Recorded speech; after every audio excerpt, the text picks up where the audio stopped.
नमस्कार. संघर्ष वृत्तवाहिनीमध्ये आपलं स्वागत. घेऊया ठाणे आणि आसपासच्या परिसरामधील घडणाऱ्या महत्त्वाच्या घडामोडींचा आढावा. लोकलसाठी होणाऱ्या प्रवाशांच्या गर्दीमुळे चेंगराचेंगरीमुळे चपला फलाटांवर अथवा थेट रुळांवरती पडतात, ज्यामुळे लोकलला उशीर होतो. काही प्रवासी स्वतःची चप्पल घेण्यासाठी धावत्या लोकलखाली शिरत असल्याने जीवाला धोका उद्भवू शकतो.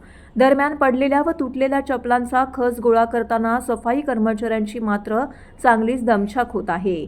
देशात पहिली रेल्वे धावलेल्या या ठाणे रेल्वे स्थानकाची ओळख आता सर्वात गर्दीचे स्थानक अशी बनली आहे.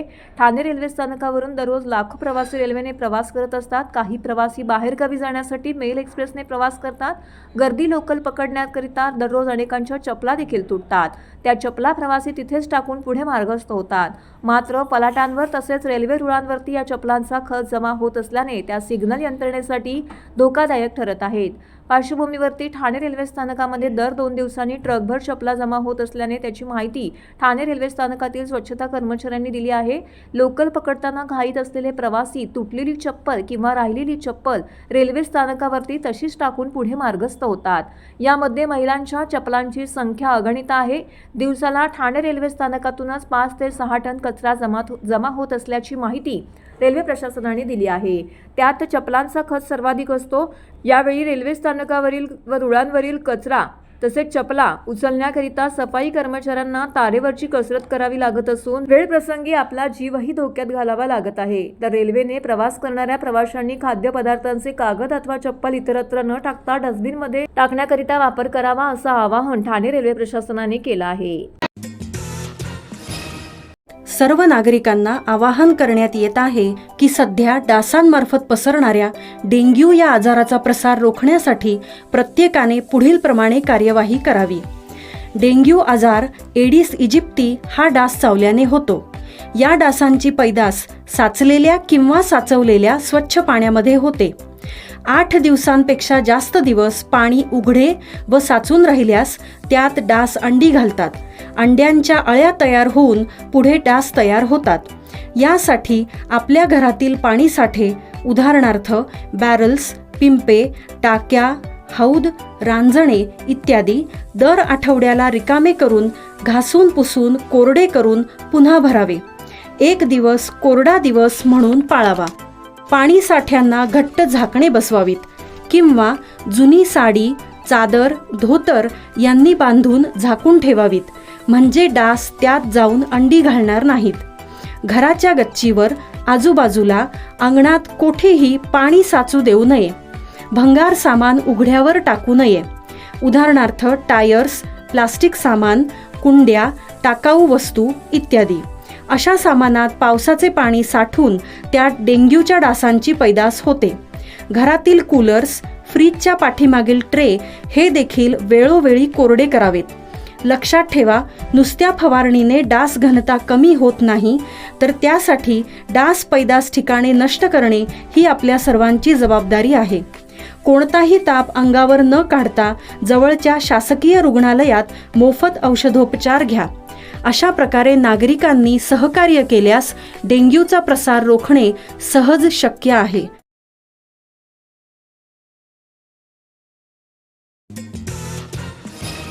हायलँड गार्डन को हाऊसिंग सोसायटी लिमिटेड या सोसायटीच्या मागील प्रवेशद्वाराजवळ असलेली अनधिकृत नर्सरी तात्काळ हटवण्याबाबत भाजपाचे ब्रह्मांड बाळकूर मंडळ अध्यक्ष निलेश पाटील यांनी या जागेवरती स्थानिक नागरिकांसोबत जाऊन जागेची पाहणी केली होती. त्यानंतर ठाणे महानगरपालिका माजीवाडा मानपाडा प्रभाग समितीला जाऊन याविषयी सहाय्यक आयुक्त सोनल काळे यांची भेट घेतली. तसेच निवेदन देखील दिलं होतं. हायलँड गार्डन को हाऊसिंग सोसायटी लिमिटेड या उपरोक्त पत्राद्वारे आपणाकडे त्यांच्या सोसायटीच्या मागील प्रवेशद्वाराजवळ गेल्या अनेक महिन्यांपासून अनधिकृत नर्सरी व्यवसाय चालवत होते. सदर नर्सरी व्यावसायिकांनी सोसायटीच्या मागील प्रवेशद्वारालगत आणि महापालिकेच्या आरक्षित भूखंडाच्या प्रवेशद्वारावर हा व्यवसाय घातल्याने सदर जागेचा जाण्याचा मार्ग बंद झाला होता. तसेच सदर नर्सरीमध्ये काही लोक कायमचे वास्तव्य करत होते. त्यामुळे सोसायटीची सुरक्षा धोक्यात आली होती. सदर जागेची स्वच्छता होत नसल्याने त्या ठिकाणी सापांची संख्याही वाढली होती अशी तक्रार देखील. हायलँड गार्डन को हाऊसिंग सोसायटीच्या मागील प्रवेशद्वारावर असलेली अनधिकृत नर्सरी तात्काळ हटवण्यात यावी आणि सदर जागेची साफसफाई करून लोकांसाठी खुलं करण्यात यावं. आठवडाभरात हे अतिक्रमण न काढल्यास भाजप स्टाईलने ते काढलं जाईल. याविषयी माझ्यावर गुन्हा जरी दाखल केला तरी द्यायला तयार आहे असं यावेळी भाजपचे ब्रह्मांड बाळकी मंडळ अध्यक्ष निलेश पाटील यांनी प्रसारमाध्यमांशी बोलताना सांगितलं होतं. त्या मागणीला प्रभाग समितीच्या वतीने सकारात्मक प्रतिसाद देत आठवडाभरामध्ये हे अतिक्रमण काढल्याबद्दल माझीवाडा मानपाडा प्रभाग समिती सहाय्यक आयुक्त सोनल काळे व त्यांच्या टीमचे यावेळी भाजपचे ब्रह्मांड बाळकी मंडळ अध्यक्ष निलेश पाटील यांनी विशेष आभार मानले आहेत. आज आपण हायलँड गार्डन येथील जे गेल्या हप्त्याभरामध्ये आपण जो पाठपुरावा केला होता या पाठपुरावाच्या अनुषंगाने आज ठाणे महानगरपालिकेने या सदर विभागात जे अतिक्रमण जे झालं होतं त्याच्यावर जी कारवाई केलेली आहे. आपण पाहू शकता का जो आरक्षित भूखंड आहे जो ठाणे महानगरपालिकेचा आरक्षित आहे या आरक्षित भूखंडावर जो अतिक्रमण होऊन ती जागा कोणीतरी बळकावण्याचा प्रयत्न केला होता. आज ठाणे महानगरपालिकेच्या माध्यमातून हे जे इथलं अतिक्रमण होतं त्याच्यावर कारवाई करण्यात आलेली आहे. ठाणे महानगरपालिकेच्या सहाय्यक आयुक्त माननीय काळे मॅडम यांना जो निवेदन दिलं होतं आणि त्या निवेदनाचा त्यांनी मान ठेवून आज जी कारवाई केलेली आहे त्याबद्दल ठाणे महानगरपालिकेचे आपण मानावे तेवढे आभार कमी आहे. तसेच सदर कारवाई ही वारंवार चालूच ठेवावी जेणेकरून या पूर्ण प्रभाग क्रमांक 8 मध्ये जो फेरीवाल्यांचा विळखा इथे पडलेला आहे तो कुठेतरी संपुष्टात येईल. आज आपण इथे कारवाईची मागणी केल्यानंतर बऱ्याच ठिकाणून प्रतिक्रिया यायला लागली की खूप चांगला उपक्रम तुम्ही राबवताय आणि ह्या आपल्या ज्या उपक्रमाला प्रतिसाद म्हणून जे नागरिकांचा इथून जे स्थानिक नागरिकांचा आपल्याला जो वाढता प्रतिसाद मिळतोय याची कुठेतरी दखल घेऊन जी झोपी गेलेली माणसं होती ते देखील जागी झालेले आहेत आणि एक केविलवाणा प्रयत्न ते त्यांच्या माध्यमातून पण करत आहेत. पण नागरिक सगळे सुज्ञ आहेत आणि नागरिकांना माहिती आहे की गेल्या 10 ते 15 वर्षामध्ये जो या पूर्ण प्रभागाला जो अतिक्रमणचा विळखा लागला होता आणि त्या विळख्यातनं आज जर त्यांची मुक्तता करायची असेल तर आपल्याला सगळ्यांना संघर्ष केल्याशिवाय पर्याय नाही.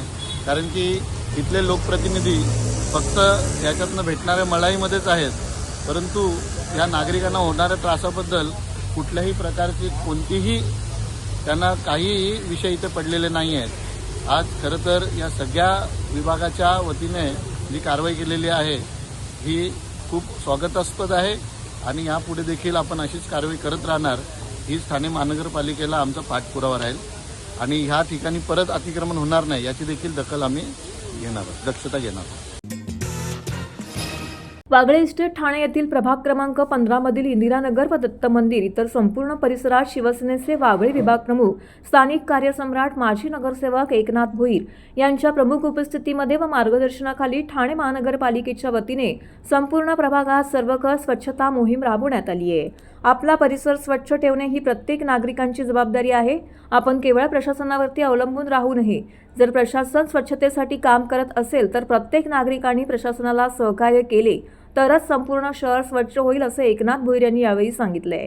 एकनाथ भोईर यांनी स्वतः हातामध्ये खराटा घेऊन फवारा घेत स्वच्छता मोहिमेमध्ये हातभार लावला. एकनाथ भोईर यांच्यासह माजी नगरसेविका राधा फत्ते बहादूर सिंग, परिवहन समितीचे माजी सभापती दशरथ यादव, ठाणे महानगरपालिकेचे आरोग्य अधिकारी डॉक्टर राणी शिंदे, मुख्य स्वच्छता निरीक्षक श्री शयुराज कांबळे, वागळे प्रभाग समितीचे उपमुख्य स्वच्छता निरीक्षक प्रवीण बनवटे, उपमुख्य स्वच्छता निरीक्षक राजेश वळवी, स्वच्छता निरीक्षक मुकेश नेसवडेकर, पंकज साळवे, प्रदीप माते, निरीक्षक लक्ष्मणपुरी तसेच शिवसेनेचे शाखा प्रमुख संजय जाधव, सुरेश मोरे, उपविभाग प्रमुख विलास राऊत, शिवाजी काचकुंडे, पंढरीनाथ साळुंके, भारत अवताडे, पांडुरंग कदम, उपविभाग प्रमुख कृष्णकुमार सोडारी, शाखा प्रमुख पंढरीनाथ साळुंखे, शिवाजी लाड, सचिन जाधव, गणेश गुंजाळ, सचिन कापडी, शिवाजी पाचपिल्ले, विनीत सिंह, शिवसेनेचे इतर पदाधिकारी, कार्यकर्ते, टीएमसी कर्मचारी यावेळी मोठ्या संख्येने या मोहिमेमध्ये सहभागी झाले होते. महाराष्ट्राचे यशस्वी मुख्यमंत्री, तर ते मुख्यमंत्री झाल्यानंतर माननीय एकनाथ शिंदे साहेब त्यांनी प्रथम आपण महाराष्ट्रातील संपूर्ण स्वच्छता अभियान डीप क्लिनिकचा हा नारा दिला होता आणि तो आजही आपण पाहतो तो ठाण्यामध्ये सर्वकडेच आपले कार्यकर्त्या शिवसैनिकांसह आपण या ठिकाणी राबवत आहोत. उद्या परवा परमपूज्य डॉक्टर बाबासाहेब आंबेडकरांचा महापरिनिर्वाण दिवस आहे आणि त्या दिवसाच्या निमित्ताचं औचित्य साधून आज आपण पाहिलं इंदिरानगर नाका या ठिकाणी परमपूज्य डॉक्टर बाबासाहेब आंबेडकरांचं जे स्तंभ आहे तिथून आपण खरं तर सुरुवात करतोय आणि ही चळवळ संपूर्ण महाराष्ट्रात चालू आहे. एकनाथ शिंदे साहेबांनी जे सुरू केलेली चळवळ आहे ती संपूर्ण महाराष्ट्रभर चालली पाहिजे आणि आपण पाहतोय भारत देशाचे पंतप्रधान नरेंद्र मोदींनी सुद्धा या देशामध्ये स्वच्छता अभियान होणं अपेक्षित आहे हा नारा दिला आणि तो खरं तर महाराष्ट्रातील मुख्यमंत्री एकनाथ शिंदे साहेब यशस्वी मुख्यमंत्री जेव्हा ते मुख्यमंत्री त्या पदावर होते त्यानंतर पहिलं त्यांनी हा महाराष्ट्रामध्ये सुरू केला आणि तो आजही आपण सुरू ठेवलेला आहे. ते केवळ दिखाव्यासाठी नाही तर संपूर्ण कार्यकर्ते आमचे शिवसेनेचे सर्व पदाधिकारी यामध्ये सामील आहेत. त्याचबरोबर प्रशासनाची सर्व टीम या ठिकाणी सामील आहे आणि परवा गुरुदत्तांची जयंती सुद्धा उद्या आहे. त्यामुळे हा परिसरामध्ये गुरुदत्तांचं मंदिरही आहे. त्यामुळे हा संकल्प केला का ह्या परिसरामध्ये स्वच्छता अभियान आपण या ठिकाणी सुरू करूया आणि या संपूर्ण वागलेश्वर परिसरामध्ये अशा प्रकारचे स्वच्छता अभियान राबवण्याचा प्रयत्न करूया. ठाणे महानगरपालिकेच्या वतीने या ठिकाणी सर्व अधिकारी कर्मचारी या ठिकाणी उपस्थित आहेत. दत्त जयंती आणि मार्गशीर्ष पौर्णिमा या दिवशी आकाशात दुर्मिळ असा तेजस्वी चंद्र दिसणार आहे. या दिवशी चंद्र पृथ्वीच्या जवळ असल्याने त्याचे रूप नेहमीपेक्षा अधिक मोठं आणि तेजस्वी दिसणार असल्याची माहिती पंचांगकर्ते आणि खगोल अभ्यासक दाकृ सोमण यांनी दिली आहे. दत्त जयंती आणि मार्गशीर्ष पौर्णिमा या दिवशी म्हणजेच गुरुवार 4 डिसेंबर रोजी भारतात तेजस्वी चंद्र दिसणार आहे. या दिवशी चंद्र मोठा आणि प्रकाशमान दिसणार आहे. साधारणपणे चंद्र पृथ्वीपासून साधारणतः 3,84,000 किलोमीटर अंतरावरती असतो. मात्र मार्गशीर्ष पौर्णिमेला चंद्राचे पृथ्वीपासूनचे अंतर फक्त 3,56,962 किलोमीटर राहणार आहे. या जवळीकमुळे चंद्राचा आकार नेहमीपेक्षा 14% मोठा दिसेल तर त्याच्या प्रकाशमाने तब्बल 30% वाढ होणार आहे. त्यामुळे हा रात्री पूर्णचंद्र अत्यंत चमकदार आणि आकर्षक असणार आहे. या दिवशी तेजस्वी चंद्राचे दर्शन संपूर्ण भारतातून घेता येणार आहे. चंद्र सायंकाळी 5:18 पूर्वेस उगवेल तर सकाळी 7:14 पश्चिमेस मावळेल. जवळपास 14 तासानंतर चंद्राचे हे विलक्षण रूप पाहायला मिळणार आहे. यानंतर अशा तेजस्वी चंद्रदर्शनाचा योग पुढच्या वर्षी 24 डिसेंबर 2026 रोजी येणार असल्याचं दाकृ सोमण यांनी सांगितले आहे. मी पंचांगकर्ते खगोल अभ्यासक दाकृ सोमण. गुरुवारी 4 डिसेंबर रोजी संपूर्ण रात्रभर आपल्याला आकाशामध्ये सुपरमूनचं दर्शन होणार आहे. सुपरमून म्हणजे काय तर जेव्हा पौर्णिमेच्या रात्री चंद्र पृथ्वीच्या जवळ येतो तेव्हा तो 14% मोठा आणि 30% जास्त तेजस्वी असतो. त्याला सुपरमून असं म्हणतात. चंद्र पृथ्वीपासून सरासरी 3,84,000 किलोमीटर अंतरावरती आहे.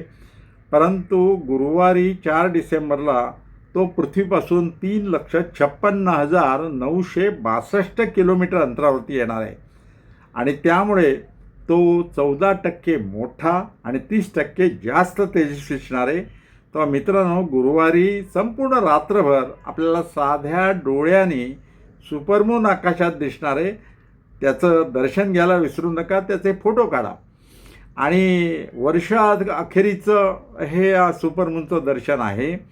आणि महत्त्वाची गोष्ट म्हणजे गुरुवारी संध्याकाळी 5:18 चंद्रबिंब हे पूर्वेला उगवेल आणि संपूर्ण रात्रभर आकाशात दर्शन होऊन सकाळी 7:14 पश्चिमेला मावळेल. तर सुपरमूनचं दर्शन घ्यायला विसरू नका. यानंतर पुढच्या वर्षी 24 डिसेंबर 2026 या दिवशी आपल्याला सुपरमूनचं पुन्हा दर्शन होणार आहे. तेव्हा सुपरमून पाहायला विसरू नका. त्याचे फोटो घ्यायला विसरू नका. ठाणे महानगरपालिका निवडणुकीसाठी नुकताच प्रसिद्ध झालेल्या प्रारूप मतदार याद्यांमधील महत्त्वाच्या गंभीर चुका असल्याचा आरोप शिवसेना ठाकरे पक्षाचे माजी नेते खासदार राजन विचारे यांनी केला आहे. ठाणे महानगरपालिका हद्दीमध्ये 10,653 दुबार मतदार वेगवेगळ्या प्रभागात 6,649 एकच नावं, फक्त नावं आणि आडनाव असलेले 3,485 मतदार याद्यांमध्ये आहेत. ठाणे पालिकेच्या या प्रारूप मतदार याद्यांमध्ये झालेला झोल असून गंभीर चुका असतात. ठाणे महानगरपालिकेच्या या प्रारूप मतदार याद्यांमध्ये झोल झाला असून गंभीर चुका असताना जिल्हा निवडणूक आयोग तसेच पालिकेचे निवडणूक अधिकारी गप्प का, असा सवाल राजन विचारे यांनी पत्रकार परिषदेमध्ये उपस्थित केला आहे. माजी खासदार राजन विचारे यांनी पत्रकार परिषदेत हे आरोप केलेले आहेत. ठाणे महानगरपालिका निवडणुकीसाठी प्रारूप यादीत 20 नोव्हेंबरला प्रसिद्ध झाल्यात. त्यावर हरकती सूचना देण्यासाठी 27 नोव्हेंबर शेवटची तारीख ठरवण्यात आली होती. परंतु ठाणे महानगरपालिकेने मतदार यादी देण्यास उमेदवारांना विलंब होत असल्याने निवडणूक आयोगाने हरकती घेण्यास 3 डिसेंबर अशी करण्यात आली. या सर्व प्रभागांच्या याद्या घेण्याकरिता गेले असताना असे लक्षात आले की संपूर्ण याद्यांच्या एकत्रीकरण पुस्तके बनवून गठ्ठे देण्यात आलेत. हे गठ्ठे फोडून पुरवण्या जोडून याद्या तयार करायला 2 ते 3 दिवस लागले. त्यानंतर प्रत्यक्ष काम करताना अनेक अडचणी येऊ लागल्या असल्याचं मत विचारे यांनी व्यक्त केलं आहे. दरम्यान शिवसेना ठाकरे पक्षाच्या शिष्टमंडळाने ठाणे महानगरपालिका आयुक्त सौरभ राव यांची भेट घेत मतदार यादीतील घोळ असलेले पुरावे देखील दिले आहेत. निवडणूक आयोग सरकारचे बटीक म्हणून काम करत ठाण्यामध्ये मतदार यादीमधील गोंधळ मोठ्या प्रमाणामध्ये असल्याने एवढ्या कमी कालावधीमध्ये त्यांच्या हरकती घेणे शक्य नसल्याने राजन विचारे यांनी सॉफ्टवेअरद्वारे निवडणूक आयोगाच्या काही चुका शोधून काढल्या. या चुका इतक्या गंभीर आहेत की निवडणुकीत सत्ताधाऱ्यांनी त्यांच्या मर्जीप्रमाणे नावे घुसवण्यात आली असल्याचा आरोप राजन विचारे यांनी केला आहे. मला वाटतं गेल्या लोकसभेपासून लोकसभेला सुद्धा ज्या वेळेला यादी प्रसिद्ध झाली फायनल, त्यावेळेस सुद्धा आपण ऑब्जेक्शन रेज करून 1,61,000 एवढी नावं त्या ठिकाणी आम्ही काढून दिली होती. त्यामध्ये दुबार नावं होती, काही बोगस नावं होती. पुराव्यासकट त्यांना दिल्यानंतर सुद्धा त्या ठिकाणी एकही नाव त्या ठिकाणी कमी केलं नाही. विधानसभेला सुद्धा तीच परिस्थिती. विधानसभेला सुद्धा प्रत्येक मतदारसंघामध्ये जवळजवळ 30 ते 35,000 नावं त्या ठिकाणी दुबार किंवा हे अशा पद्धतीने त्या ठिकाणी टाकण्यात आली होती. त्यावेळेस सुद्धा त्या ठिकाणी नावं कमी केली नाहीत. आणि आज महानगरपालिकेच्या निवडणुका आलेल्या आहेत. वारंवार त्यांच्याकडे जेवढ्या निवडणुका झाल्या त्यावेळेला आम्ही ऑब्जेक्शन रेज केलेले आहेत, पुरावे दिलेले आहेत, परंतु त्या लोकांनी कुठलीही कारवाई केली नाही. परंतु आज आमच्या सर्व पक्षाचे कार्यकर्ते असतील, मनसे असेल किंवा आमचं उद्धवसाहेब, शिवसेना उद्धवसाहेब ठाकरे या पक्षाच्या सर्व मंडळींनी या ठिकाणी अभ्यासपूर्वक त्या ठिकाणी जागेवरती पाहणी करून एक प्रत्येक प्रभागामध्ये हे जे ऑब्जेक्शन त्या ठिकाणी नेमलेले आहेत आणि कशा पद्धतीने या ठिकाणी बोगस कारभार या इलेक्शन कमिशनरच्या माध्यमातून आज महानगरपालिकेची निवडणूक आहे आणि ह्याला सर्वस्वी जबाबदार महापालिकेचे अधिकारी आहेत. आणि या महानगरपालिकेच्या अधिकाऱ्याने मला वाटतं हे प्रभाग रचना ज्यावेळेला डिक्लेअर केली त्यावेळेला प्रत्येक वॉर्डाचे नकाशे त्या ठिकाणी पब्लिश केले आणि त्यावेळेला लोकसंख्या निश्चित करून त्या लोकसंख्येचा पण त्या ठिकाणी मतदार किती असतील या प्रभागामध्ये याची संबंध माहिती त्या ठिकाणी दिली आहे. असं असताना सुद्धा प्रत्येक प्रभागामध्ये इतर प्रभागातली नावं त्या ठिकाणी जाणूनबुजून त्या ठिकाणी टाकलेली आहेत. काही ठिकाणी इपिक नंबर नाहीत, काही ठिकाणी फोटो नाहीत, काही ठिकाणी इतर भाषेतली नावं तामिळ भाषेमध्ये टाकलेली आहेत, इतर भाषेमध्ये टाकलेली आहेत. त्यानंतर कित्येक ठिकाणी वयामध्ये सुद्धा आहेत. 26 वर्षाच्या मुलाला दाखवला 104 वर्षाचा, त्याच्या आईला दाखवला त्या ठिकाणी 52 वय दाखवले. म्हणजे काय चाललेलं काय, असे कित्येक नाव आहेत. म्हणजे जवळजवळ प्रत्येक प्रभागामध्ये जर तुम्ही केलं तर जवळजवळ 60,000च्या वर या ठिकाणी प्रत्येक ऑब्जेक्शन या ठिकाणी घेतलेले आहेत. आणि असं असताना आज इलेक्शन कमिशनने ज्या पद्धतीने आज तुम्ही बघितलं असेल नगर परिषदेच्या निवडणुकीला कोर्टाने त्या ठिकाणी चाप लावलेलं आहे. 20 ठिकाणी त्या ठिकाणी निवडणुका थांबवण्यात आलेल्या आहेत. आणि तुम्ही बघितलं आजच त्या उद्या मतमोजणी होती, परंतु नागपूर खंडपीठाने मला वाटतं आदेश देऊन ही मतमोजणी पुढे ढकललेली आहे. ही निवडणूक झाल्यानंतर एकत्रितरित्या मतमोजणी होणार आहे. आणि अशा पद्धतीने आज जर हे निवडणूक आयुक्त किंवा हे जर काम करत असेल आणि एवढ्या मोठ्या प्रमाणात जर ह्या बोगस कारभार त्यांचा जर चालला असेल तर मला वाटतं इलेक्शन घेता कशाला, तुम्ही सिलेक्शन करून टाका ना. जेणेकरून आज तुम्ही बघितले असेल आज 8 ते 10 वर्षानंतर महानगरपालिकेची निवडणूक होते आणि आज तिथला प्रत्येक प्रभागामध्ये तिथला नागरिक असेल, तिथल्या कार्यकर्त्यांनी पूर्ण मेहनत करून त्या ठिकाणी कामं केलेली आहेत. आणि असं असताना आज एवढ्या मोठ्या प्रमाणामध्ये जर ही अशी बोगस नावं त्या ठिकाणी जर आढळून आले असतील आणि त्याच्यावरती कारवाई होणार नसेल तर मला वाटतं त्या संबंधित अधिकाऱ्याला आम्ही सोडणार नाही. हे ऑब्जेक्शन आम्ही त्यांच्याकडे सुपूर्द करणार आहोत आणि आमच्या सर्व प्रभागातल्या सर्व कार्यकर्त्यांनी त्या ठिकाणी ऑब्जेक्शन रेज केलेले आहे आणि त्याचा जर त्या ठिकाणी दुरुस्ती झाली नाही तर त्या अधिकाऱ्याला आम्ही सोडणार नाही. तर हे होतं संघर्ष वृत्तवाहिनीचं आजचं बातमीपत्र. उद्या पुन्हा भेटू याच वेळी याच ठिकाणी ताज्या घडामोडींसह. तोपर्यंत नमस्कार.